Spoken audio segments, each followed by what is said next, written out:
Video देखने से पहले हमारे चैनल को सब्सक्राइब करें। काला कद्दू और कोरा कद्दू की स्कूटी जंगल में खराब हो गई। वो मदद के लिए किसी इंसान को ढूंढ रहे थे। तभी ग्रैनी और ग्रैंडपा उन्हें देख लेते हैं। ग्रैनी ग्रैंडपा उनका पीछा करते हैं और आखिर में ग्रैंडपा दोनों को मारकर बेहोश कर देते हैं। ग्रैनी और ग्रैंडपा काला कद्दू और कोरा कद्दू को घसीटते हुए अपने पुराने घर के अंदर ले आए। सीढ़ियां नीचे उतरती जा रही थी। नीचे अंधेरा था और हवा ठंडी थी। वो दोनों उन्हें लेकर सीधे तहखाने में पहुंचे। तहखाना बड़ा था, दीवारें गंदी और हर तरफ टूटी हुई चीजें पड़ी थी। ग्रैनी और ग्रैंडपा ने काला कद्दू और कोरा कद्दू को अलग अलग खंभों से मोटे रस्सों से बांध दिया। दोनों अभी भी बेहोश थे, न हिल रहे थे न बोल रहे थे। ग्रैंडपा ने धीमे हंसते हुए ग्रैनी की तरफ देखा। चलो इन दोनों को पकाने की तैयारी करते हैं। हाँ, आज तो अच्छा खाना मिलेगा। फिर दोनों तहखाने से बाहर चले गए। काला कद्दू और कोरा कद्दू अंधेरे तहखाने में खंभों से बंधे पड़े रहे, लेकिन उन्हें नहीं पता था कि जागने के बाद उनके साथ क्या होने वाला है। ग्रैंडपा स्लैब के पास खड़े थे और चाकू को पत्थर पर तेज कर रहे थे। धातु के रगड़ने की आवाज पूरे कमरे में गूंज रही थी। दीवार पर दो कंकाल टंगे थे, खामोश, बस हड्डियां हल्की सी हिल रही थी। दूसरी दीवार पर एक पुरानी तस्वीर थी, उसमें 4 शैतान बने थे। उस तस्वीर के पास दीवार पर खुरची हुई लिखाई थी, हेल्प मी। कमरे का हर कोना डर जैसा महसूस करा रहा था। मेरा चाकू तैयार है। उन्होंने मुस्कुराते हुए ग्रैनी की तरफ देखा। जाकर देखो, 2 में से किसको होश आ गया है। जिसे होश आ गया हो उसे लेकर आओ। ग्रैनी ने सिर हिलाया, धीरे धीरे मुड़ी और तहखाने की तरफ चलने लगी। उसके कदमों की आवाज खाली घर में गूंज रही थी। ग्रैनी धीरे धीरे नीचे उतर रही थी। हर कदम के साथ और ज्यादा डर फैल रहा था। काला कद्दू और कोरा कद्दू दोनों खंभों से बंधे पड़े थे, बेहोश, बिल्कुल खामोश। ग्रैनी रुककर उन्हें घूरने लगी। उसकी आंखों में गुस्सा चमक उठा। उसने हाथ में पकड़ी लकड़ी उठाई। पहले उसने गोरे कद्दू को जोर से मारा, फिर दूसरा बार, लेकिन गोरा कद्दू फिर भी नहीं जागा। ग्रैनी और भड़क गई। उसकी सांसें तेज हो गई। अब उसने काले कद्दू पर वार किया, फिर दूसरा बार, तीसरा बार। काला कद्दू अचानक हिलने लगा। उसकी आंखें धीरे धीरे खुल गई। ग्रैनी के चेहरे पर मुस्कान फैल गई। अच्छा, कोई तो जागा। ग्रैनी ने रस्सी खोली। काला कद्दू कमजोर था, खड़ा भी नहीं हो पा रहा था। ग्रैनी झुकी, उसे अपने कंधे पर उठा लिया और सीढ़ियों की तरफ चल पड़ी। गोरा कद्दू अब भी बेहोश पड़ा था और काला कद्दू को तो ये तक नहीं पता था कि उसके साथ अब क्या होने वाला है। तहखाने में खामोशी पसरी थी। गोरा कद्दू धीरे धीरे हिला। उसकी आंखें आधी खुली, फिर पूरी खुल गई। मैं कहाँ हूं? ये कौन सी जगह है? कुछ पल के लिए वो चुप रहा, फिर अचानक सब याद आने लगा। दौड़, जंगल, वो हमला, ग्रैंडपा का वार। उसका चेहरा डर से सख्त हो गया। वो बाईं तरफ देखने लगा। खंबे के पास नजर गई। काला कद्दू गायब था। काला कद्दू, वो कहाँ गया? उसने रस्सी खींची। काफी कोशिश के बाद रस्सी खुल ही गई। वो लड़खड़ाता हुआ खड़ा हुआ, जेब टटोली, फोन निकाला। उसने जल्दी से कॉल लगाया।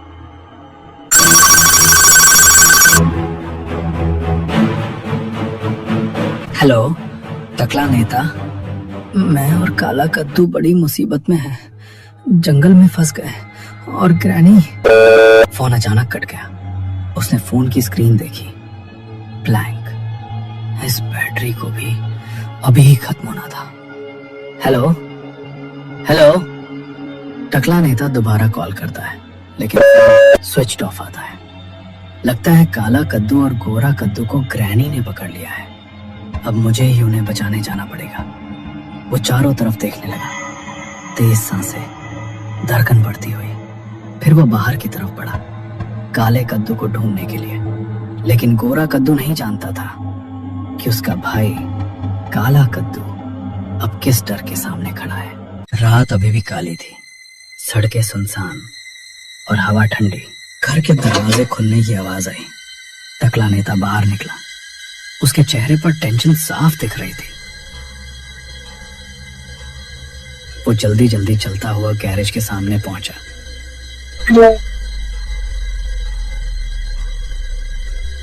वो सीधे अपनी कार में बैठ गया, चाबी रुको, काला कद्दू, गोरा कद्दू, मैं आ रहा हूं। कार तेजी से सड़क पर निकल गई। हेडलाइट्स अंधेरे को चीरती हुई आगे बढ़ी। रसोई में हल्की लाल रोशनी जल रही थी। पुरानी लकड़ी की मेज और बीच में काला कद्दू टेबल पर लेटा था। वो डरते डरते चारों तरफ देखने लगा। दीवारें, छायाएं, अंधेरा, सब कुछ उसे और डरावना लग रहा था। ग्रैनी धीरे धीरे उसके पास आई। डर मत बेटा, अब आराम कर, बस थोड़ी देर और। काला कद्दू की आंखें और फैल गईं। आज तो बड़ा मोटा माल हाथ लगा है, आज तो दावत होगी, दावत।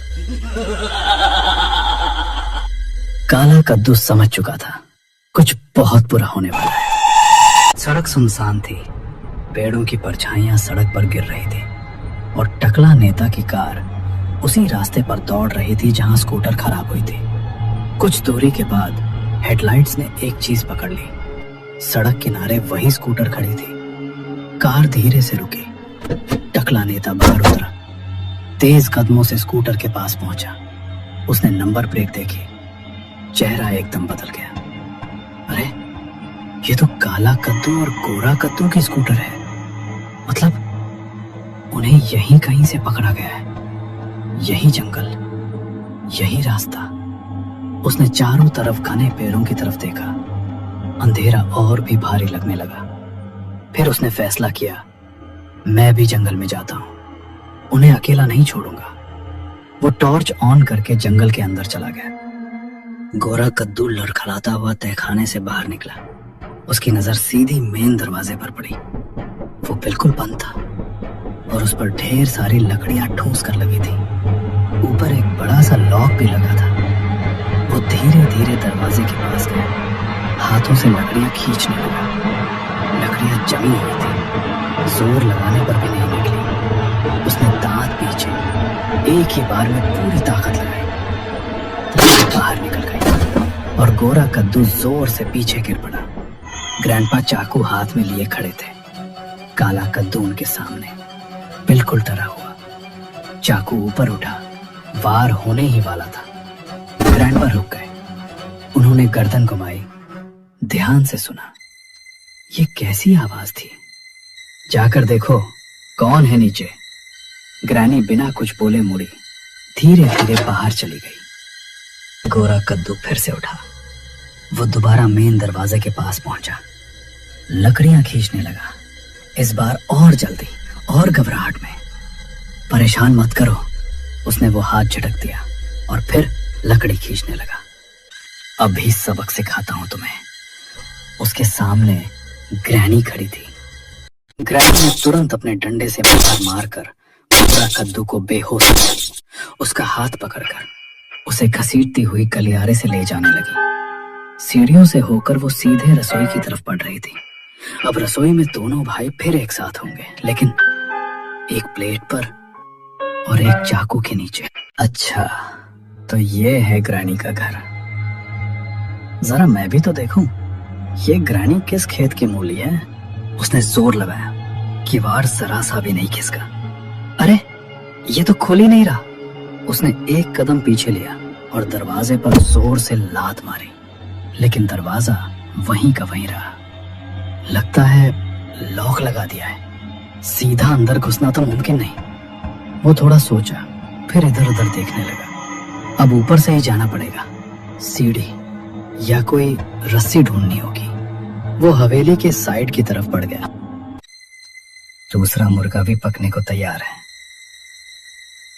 ग्रैंडपा के चेहरे पर खुशी फैल गई। आज तो सच में दावत हो गई। पहले कटा कौन, ये भी मजेदार होगा। काला कद्दू गोरा कद्दू को किचन में देखकर सहम जाता।